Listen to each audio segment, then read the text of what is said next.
एक तो समंदर के बीच दो अमेरिकी जहाज आपस में टकरा गए और उसके बाद दोनों जहाजों को नुकसान हुआ। यह अपने आप में अमेरिका के लिए एक शर्मसार करने वाली खबर आई। और दूसरी खबर, फारस की खाड़ी में और हॉर्मूज में किस तरह ईरान की दो बोट्स जो कि जंग के समय काम आती हैं, ईरान की आशुरा और हैदर 110, ये दो बोट्स ने अमेरिकन नेवी को जबरदस्त चैलेंज दे रखा है। और उसका नतीजा यह है, क्या परिणाम हो रहा है वो मैं आपको बताऊंगा।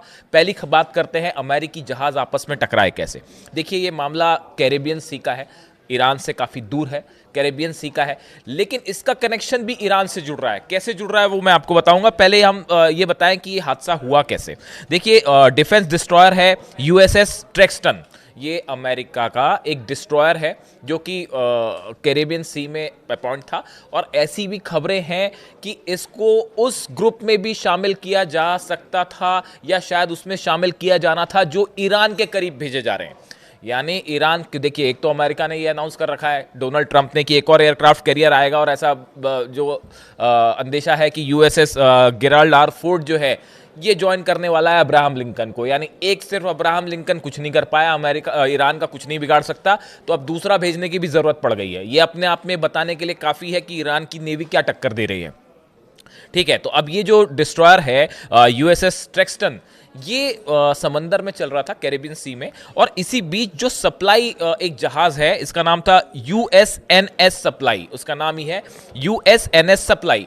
समंदर के बीच इस डिस्ट्रॉयर पे तेल रिफ्यूलिंग का काम हो रहा था, तेल भरा जा रहा था। देखिए, समंदर में और आसमान में अमेरिकी जेट्स सब तरफ हैं और वो रिफ्यूलिंग के काम होते हैं। लंबी जब दूरी जानी होती है तो बीच में रिफ्यूलिंग कर रहा था। इसी दौरान कुछ बैलेंस बिगड़ा या जो भी मिसकम्युनिकेशन हुआ और दोनों जहाज आपस में टकरा गए। दोनों जहाज़ों को खासा नुकसान भी हुआ और कई लोग उसमें जो नौसैनिक सवार थे वो कई घायल भी हुए, जो अस्पताल में भर्ती हैं, उनका इलाज चल रहा है। अभी खबर जैसी ही ब्रेक हुई कई जगह की समंदर में जो है अमेरिका के दो जहाज टकरा गए हैं। और जब ये खबर स्टार्ट हुई तो सबसे पहले सबको ये लगा, सोशल मीडिया पे अचानक से खबर फैल गई कि भाई कहीं ईरान ने हमला तो नहीं कर दिया और कोई यूएस के दो शिप तो नहीं डुबा दिया। आप देखिए कैसे किस तरह का खौफ जो है वो है देखा जाता है। और वो खबरें एकदम से फैल गई कल कि ये दो जहाज अमेरिका के टकरा गए हैं, दो जहाज तबाह हो गए हैं, इस तरह की खबरें चल पड़ी। हालांकि जहाज तबाह नहीं हुए, टकराए, उनको आपस में नुकसान हुआ और जो लोग घायल हैं उनका इलाज चल रहा है। अब इसमें से जो एक डिस्ट्रॉयर है यूएसएस ट्रेक्सटन, ये बताया जा रहा है कि ये ज्वाइन कर सकता था उस ग्रुप को जो कि मिडिल ईस्ट भेजा जाना है। अब हकीकत क्या है वो पता चलेगी। लेकिन देखिए, ये जो कैरेबियन सी है, ये खबर इंपॉर्टेंट इसलिए है, ये कैरेबियन सी का जो इलाका है, यहीं से अभी हाल ही में अमेरिकन नेवी के जहाज़ों ने रशिया के एक ऑयल टैंकर को फॉलो किया। उस पर पनामा का फ्लैग लगा हुआ था, लेकिन ऑयल उसमें रशिया का बताया जा रहा था, ऐसा शक था अमेरिकन नेवी को। और वो कैरेबियन सी से उसको फॉलो करते रहे और फॉलो करते करते वो इंडियन ओशन में आए, फिर उस पर कब्जा करने की कोशिश की, लेकिन तब तक वो तेल गायब हो चुका था। तो ये अपने आप में एक बड़ा झटका था अमेरिकन नेवी को कि भाई इतनी दूर से फॉलो करते हुए आए, लेकिन रशियन तेल जो है वो पहले ही गायब हो गया या उसमें तेल था ही नहीं। तो देखिए, कहने का मतलब ये है कि वेनेजुएला ऑपरेशन के दौरान भी अमेरिका ने कैरेबियन सी में अपने कई जहाज तैनात कर रखे थे और वो बड़ा आपाधापी मची हुई है, इसको फॉलो कर रहे हैं, उसको फॉलो कर रहे हैं। उस चक्कर में जो है अल्टीमेटली ये दो जहाज आपस में टकरा गए। ये बात हो गई कि अमेरिकी जो जहाज टकराए उसकी। अब देखिए, दूसरी बात करते हैं हम फारस की खाड़ी में और हॉर्मूज में। कैसे स्ट्रेट ऑफ हॉर्मूज में ईरान की दो बोट्स, खास तौर पर अगर हम बात करें ईरान की आशुरा और ईरान की हैदर 110, ये दो बोट्स ने किस तरह पूरी अमेरिकन नेवी को बड़ा चैलेंज दे रखा है। देखिए, ये पहले हम इसकी बात करें, फिर उस प्लान की बात करेंगे और शायद यही वजह है कि अब तक अमेरिका आखिर हमला क्यों नहीं कर पाया और क्यों दूसरा एयरक्राफ्ट कैरियर जो है वो भेजने की नौबत आ गई है। देखिए, ईरान की जो आशुरा है class boat, Islamic revolutionary guard corps यानी आईआरजीसी की, इसने इस बोट को डेवलप किया है और ये इसका इस्तेमाल करते हैं। ये सबसे तेज और फुर्तीली बोट्स में से एक माना जाता है जो समंदर में कोई भी नेवी इस्तेमाल करती है। इसकी रफ्तार 200 किलोमीटर प्रति घंटा हो जाती है। इसमें एंटी शिप मिसाइल्स हैं और ये रडार पे अपने सिग्नल बंद करके रडार से गायब भी हो जाती है। ये बात हुई आशुरा की। अब बात करते हैं हैदर 110 की। यह एक बेहद आधुनिक अति तेज मिसाइल बोट है जिसे IRGC ने तैयार किया है, और यह भी 200 किलोमीटर प्रति घंटा यानी कम से कम 110 नॉट्स की स्पीड से जो है वो समंदर में चल सकती है, और दुनिया की सबसे फास्ट लड़ाकू बोट्स में से एक मानी जाती है। और इन सब में जो है इस पे भी जो एंटी शिप मिसाइल्स तैनात हैं, और अब ये भी कहा जा रहा है कि ये जो एंटी शिप मिसाइल्स हैं ये कई सारी मिसाइल्स चाइना ने भी प्रोवाइड की है। अब देखिए प्लान क्या तैयार किया गया। जो प्लान ईरान ने तैयार किया, ईरान के पास एयरक्राफ्ट कैरियर नहीं है, वो अब्राहम लिंकन है, USS गेराल्ड आर फोर्ड दूसरा एयरक्राफ्ट कैरियर भेजा जा रहा है। लेकिन जो नौसेना से जुड़े एक्सपर्ट्स बता रहे हैं कि ईरान ने प्लान तैयार किया है कि ये जो आशुरा और हैदर 110 बोट्स हैं, ऐसी करीब 100 से ज़्यादा बोट्स जो है वो हार्मूज में और फारस की खाड़ी में ऑलरेडी उतार दी गई हैं। बाकी कितनी है उसकी मैं बात नहीं कर रहा हूं, जो ऑलरेडी हॉर्मूज में और फारस की खाड़ी के आसपास जो है उतार दी गई हैं 100 से ज्यादा बोट्स।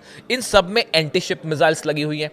अब जो आकलन किया जा रहा है, जो प्लान ये है कि अगर किसी भी तरह का हमला अब्राहम लिंकन से होता है, या जो 9 डिस्ट्रॉयर्स अब्राहम लिंकन के को पीछे बैक करते हैं, अगर इनसे किसी भी तरह का हमला होता है तो ये 100 की 100 से ज़्यादा शायद ज़रूरत पड़ने पे और उतारी जा सके, ये हैदर 110 और आशुरा जो है वो सीधा अटैक कर सकती हैं अब्राहम लिंकन की तरफ। अब आप देखिए करीब 700 किलोमीटर के डिस्टेंस पे बताया जा रहा है अब्राहम लिंकन है ईरान के वाटर्स से।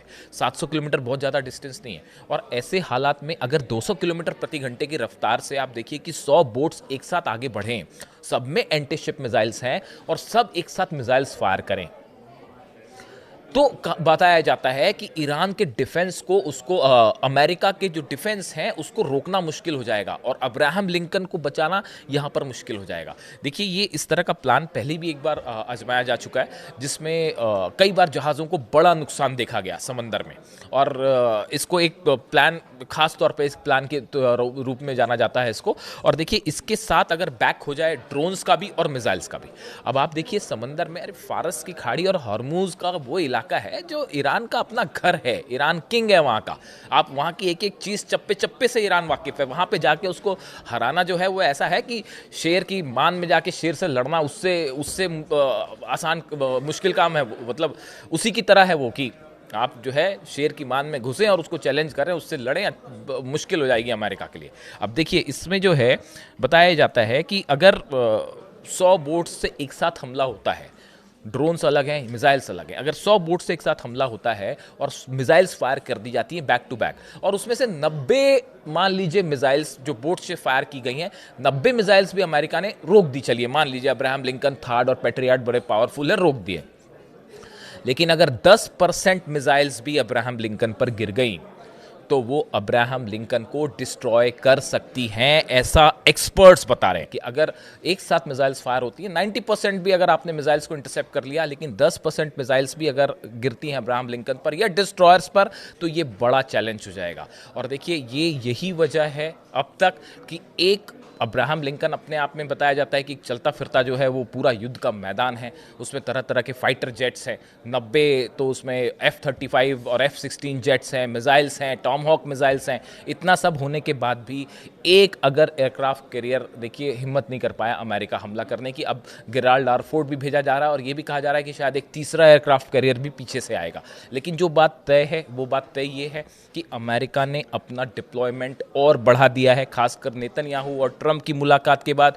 भले दूसरे दौर की बातचीत हो रही हो न्यूक्लियर एनरिचमेंट को लेकर, लेकिन अमेरिका ने जिस तरह से अपना डिप्लॉयमेंट बढ़ाया है, ये इशारा करता है कि आने वाले कुछ दिनों में एक बड़ी जंग की शुरुआत हो सकती है, और शायद सिर्फ टाइम का इंतज़ार हो रहा है। जैसे कि रूस के विदेश मंत्री लावरोव कह रहे थे कि टाइम बॉम्ब इज टिकिंग, उसी तरफ इशारा है। लेकिन ये जो पूरा इलाका है फारस का और हॉर्मूज का, यहाँ पे एक बड़ी जंग होना तय है, इसमें कोई शक नहीं है। ये बात अमेरिका भी अच्छे से जानता है कि यहाँ ईरान को चैलेंज करना मुश्किल है, और अगर ईरान कभी भी कुछ भी कर सकता है। यही वजह है कि अपने शिप्स को आदेश दिया अमेरिका ने कि यहाँ से जो कमर्शियल शिप्स जा रहे हैं खासकर हॉर्मूज से, वो जो है ईरान की सीमा से, ईरान के वाटर्स से दूर रहें, और अगर किसी तरह का कोई अटैक होता है ईरान की तरफ से या ईरान कोई कैप्चर करता है तो आप उसको किसी तरह का रिटेलिएशन ना करें, उसको प्रोटेस्ट ना करें। यानी आप देखिए कितना बड़ा खौफ है हुर्मुज़ के इलाके में और फारस की खाड़ी में। इस हॉर्मुज़ और फारस से जुड़े जो भी अपडेट है मैं आप तक पहुंचाऊंगा, लेकिन फ़िलहाल हालात ऐसे हैं, जो पिछला हमला हुआ, जो ब्लास्ट हुए हैं ईरान की सेना के काफिले पर जो हमला हुआ है, बताया जा रहा है कि इसका जवाब देने की बड़ी तैयारी हो रही है ईरान में। और एक बार फिर मैं रिपीट कर रहा हूं कि जल्दी ही कोई बड़ा रिएक्शन देखने को मिल सकता है इजराइल के ऊपर। हालात पर नज़र है, इससे जुड़ा जो भी अपडेट होगा मैं आप तक पहुंचाऊंगा। कमेंट करके बताइए वीडियो कैसा लगा। Thank you so much.